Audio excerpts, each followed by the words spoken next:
নমস্কার বন্ধুরা, স্পিরিচুয়াল ব্রিফিংসের আরেকটি পর্বে আপনাদের স্বাগত জানাই।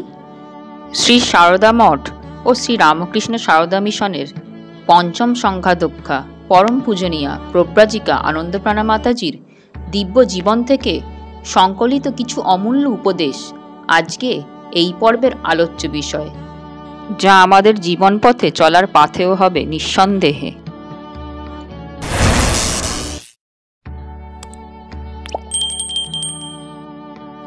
স্বামীজির শিবজ্ঞানে জীবসেবার আদর্শ আমরা যারা বাস্তব জীবনে প্রয়োগ করতে চাই তাদের জন্য মাতাজির একটি মূল্যবান উপদেশ। এক সন্ন্যাসিনী মঠ অফিসের কাজে যোগ দেওয়ার আগে পূজনীয়া মাতাজিকে প্রণাম করতে গেলে তিনি বলেন, অফিসে কাজ করতে গিয়ে শরৎ মহারাজের একটি কথা সর্বদা মনে রাখবে, পরের টাকা পরকে দিবি, তুই কি দিবি? তোর হৃদয়। সুতরাং সেবা কাজ করতে যাওয়ার সময় আমাদের হৃদয়ের ভাবটি কী হবে, এখানে মাতাজি তার স্পষ্ট নির্দেশ দিলেন।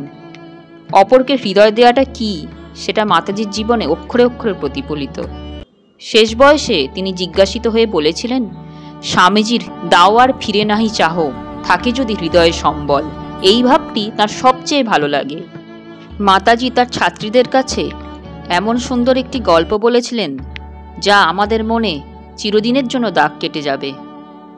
তার ছাত্রীদের এখনো মনে আছে সেই গল্প, কার হাত সবচেয়ে সুন্দর, জলে ধোয়া না কালো জামে রাঙানো না চাঁপার গন্ধে সুরভিত। বন্ধুদের এই বিবাদের সমাধানে আরেক বন্ধুর উত্তর, যে হাত অন্যের উপকার করে। পরম পূজনীয়া মাতাজি ব্রহ্মচারিণী অবস্থায় শ্রীমৎ স্বামী ওঙ্কারানন্দজির অনেক ক্লাস করেছেন। একটি ক্লাসে শুনেছিলেন যে মহারাজ বলছেন, সাধনা মানে কি শুধু মালা ঘোরানো? প্রতি কাজে প্রতি ব্যবহারে মার্জিত ও খাঁটি হওয়াও সাধনা। ধর্মটাকে জীবন থেকে আলাদা করে দেখবে না, সব ক্রিয়াতেই তার পূজা হচ্ছে জানবে। অতএব সব কিছু ত্রুটিশূন্য করে করতে হবে, এটাই সাধনা। সমগ্র জীবনযাত্রাটাই সাধনা হয়ে উঠুক।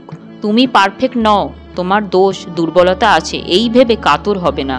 তুমি শরীরধারী মানুষ, ওসব তো থাকবেই, কিন্তু তুমি কেমন মন নিয়ে, কতটা উৎসাহ নিয়ে কাজ করছো সেটাই বিচার্য।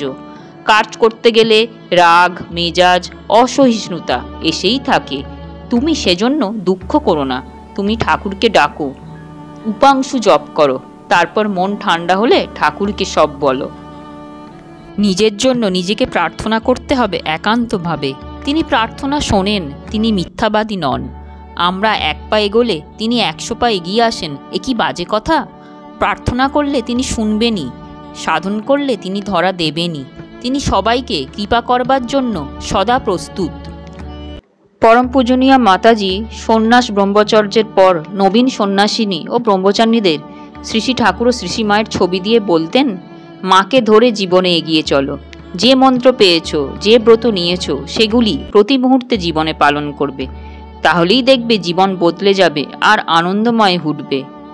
নবাগতদের প্রতি মাতাজির উপদেশ ছিল, এই জীবনে ঠাকুরমা স্বামীজির বই ভালো করে পড়বে, মাকে ধরে থাকবে, তাহলে সব কিছু সহজ হয়ে যাবে।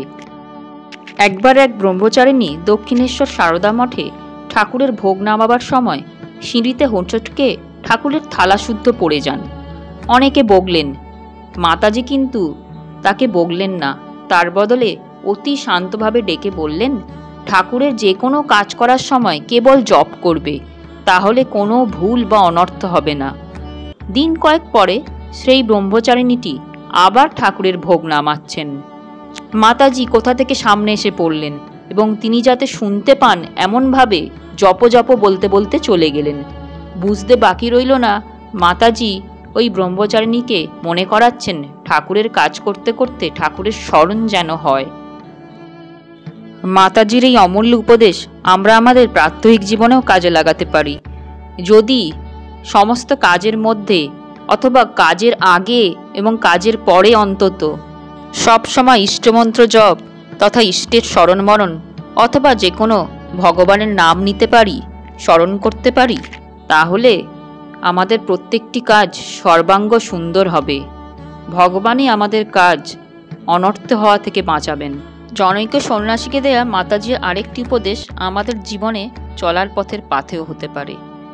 মাতাজি বলেছেন, সব কিছুর মধ্যে ভগবানকে ডাকতে হবে, নইলে শান্তি ও আনন্দ পাবে না।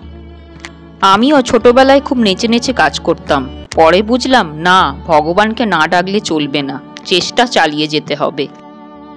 আশা করি বন্ধুরা আজকের পর্বের মাধ্যমে সমৃদ্ধ হয়েছেন।